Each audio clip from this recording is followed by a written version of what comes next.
Bonjour à tous, nous voilà de retour pour la découverte d'un magnifique livre qui est le livre du tarot des contes et légendes du monde, qui est un guide pour comprendre le symbolisme du tarot, et c'est un livre que vous allez pouvoir associer bien entendu avec le tarot du même nom, et c'est un tarot et un livre de Oshitani.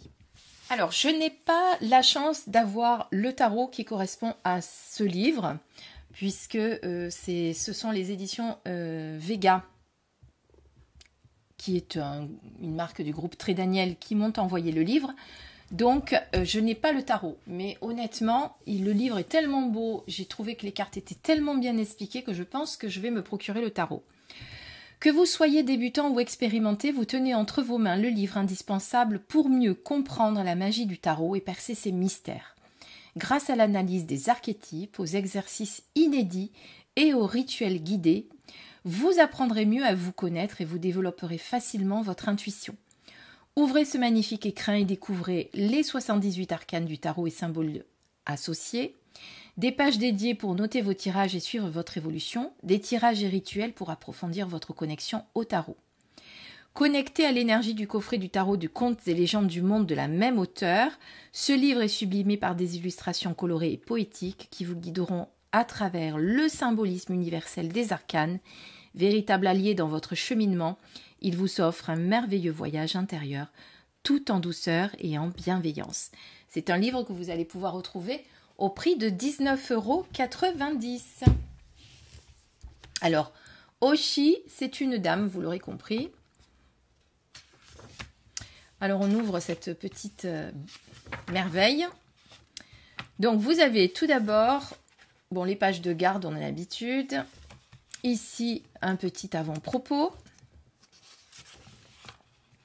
Comment utiliser ce livre? Donc, on va d'abord parler des fondamentaux du tarot et des systèmes sur lesquels il repose.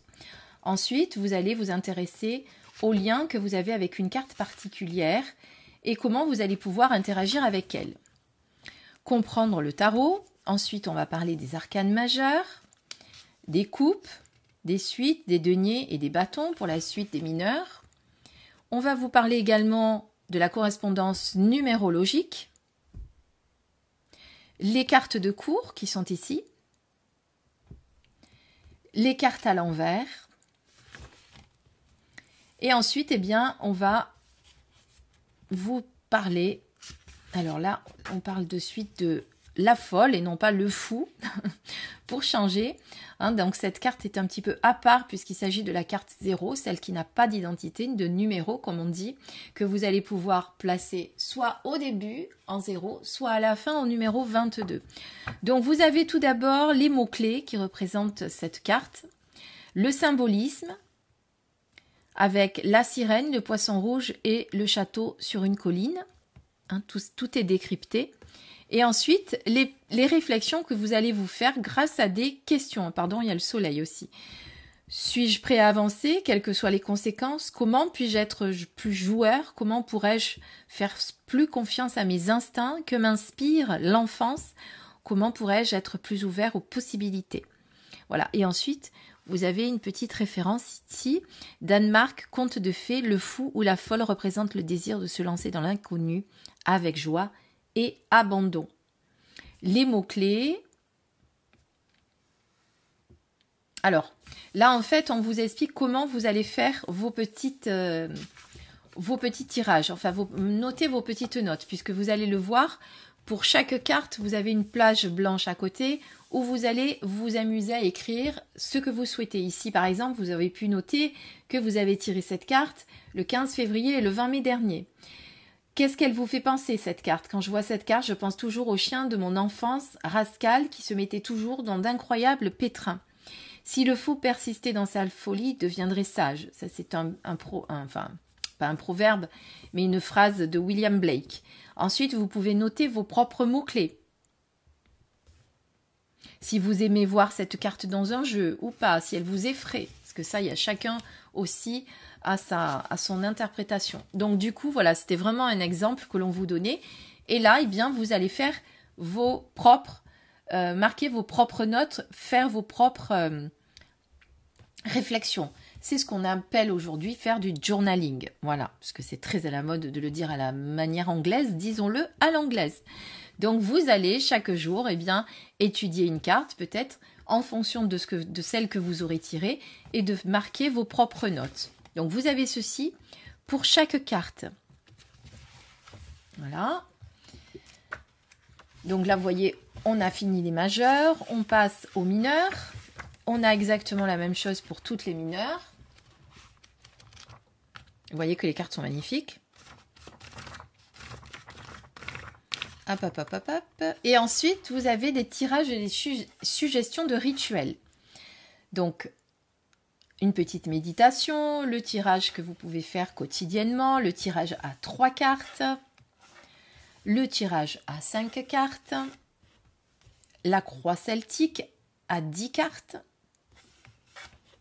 le tirage annuel, puis créer votre propre tirage.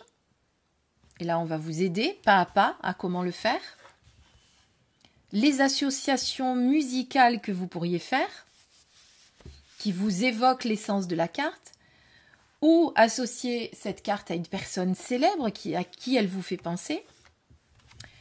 Ensuite, le positif et le négatif, établir un objectif. Voilà, vous voyez que à nouveau ici, avec ce livre, un peu comme le dernier tarot que je vous ai montré de Décroisse du Sud, on vous invite à travailler avec ce tarot, à vraiment faire du développement personnel.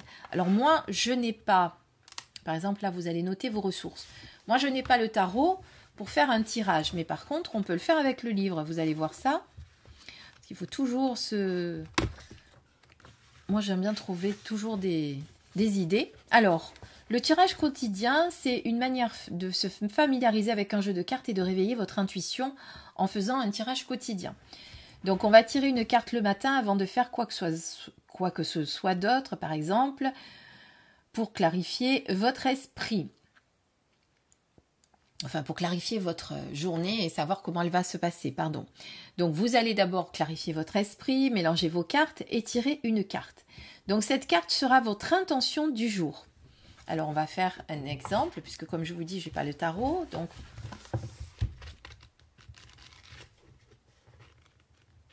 hop, voilà, par exemple.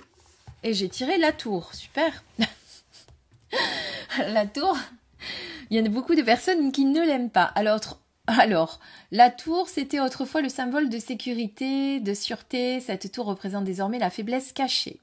Le prince, puisqu'on a un homme qui tombe amoureux de réponses, mais qui n'élabore pas de plan concret pour la sauver. Il est poussé de la tour et tombe dans les ronces et devient aveugle à cause de son manque de prévoyance.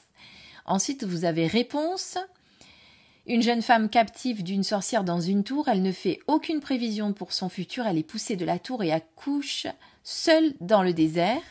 Ronces, le couple perd la grâce et tombe dans un buisson de ronces qui représente le péché, la tristesse et la difficulté. Vous voyez, les ronces sont en bas. La foudre qui représente l'illumination soudaine, un éclair d'ignorance destructrice. Je vais y arriver, puisque la foudre est là. Par contre, on aurait pu parler du feu aussi, parce que ça peut avoir une signification. Alors, là, par exemple, en piste pour ma carte du jour, on pourrait dire « Quelle vérité ai-je ignorée ? Qu'est-ce qui doit être reconnu ? Ai-je perçu quelqu'un ou quelque chose plein de sécurité, ignorant ses faiblesses cachées ? La destruction révèle-t-elle de nouvelles libertés ?» Donc la tour représente une rupture soudaine de tout ce qui a été construit. Il y avait une fissure dans les fondations. Donc il y a peut-être quelque chose. Alors, ça peut être effectivement de mauvais augure suivant de quelle carte elle est entourée, mais quand elle est seule ici, on ne peut pas dire forcément que c'est de mauvais augure, mais il peut y avoir effectivement un bouleversement qui fait que il y a quelque chose qu'il va falloir que je revoie. Il y a peut-être une révélation, une libération à faire. Donc réponse, elle est en haut, parce que vous voyez, vous avez sa tresse là, de cheveux qui pend, que je n'avais pas vue. Donc voilà, donc vous voyez, vous allez du coup prendre votre petit crayon et à côté, noter tout ce qui vous vient. À quoi vous fait penser déjà la carte ? Quelles sont les sensations que vous avez ? Est-ce qu'elle vous fait peur ? Est-ce qu'elle ne vous effraie pas ? Est-ce qu'elle est neutre ? Qu'est-ce que c'est qui vous attire en premier quand vous regardez la carte? Par exemple, vous voyez, tout à l'heure, je n'avais pas vu la tresse, là, je viens de la voir. Est-ce que c'est le feu? Est-ce que c'est l'éclair? Est-ce que c'est les ronces? Et tout ça, c'est quelque chose que vous allez noter et ensuite, vous allez analyser par rapport, vous voyez, à la symbolique ici. Ou par rapport à ce que vous savez déjà sur le tarot. Voilà. Ou alors, par rapport à, derrière, ce qu'on vous donne comme petites idées pour faire votre petit journal, vous voyez, modèle de tableau pour un journal. Donc, on vous explique vraiment comment vous allez pouvoir travailler avec ce tarot. Voilà, donc c'est un très beau livre, très bien fait, très bien conçu, que je vous conseille. Donc, comme je vous disais, 19,90 € édition Vega, qui est une marque de Trédaniel. Comme d'habitude, je vous mettrai bien entendu les liens sous la vidéo. Et puis, si vous avez le tarot, dites-le moi. S'il vous plaît, voilà, s'il vous plaît, et s'il vous plaît, dites-le moi. Comme ça, peut-être que je ferai un petit achat, je l'achèterai parce qu'il est vraiment très, très, très beau. Voilà, je vous dis à très vite pour une prochaine vidéo. Je vous embrasse. À très bientôt.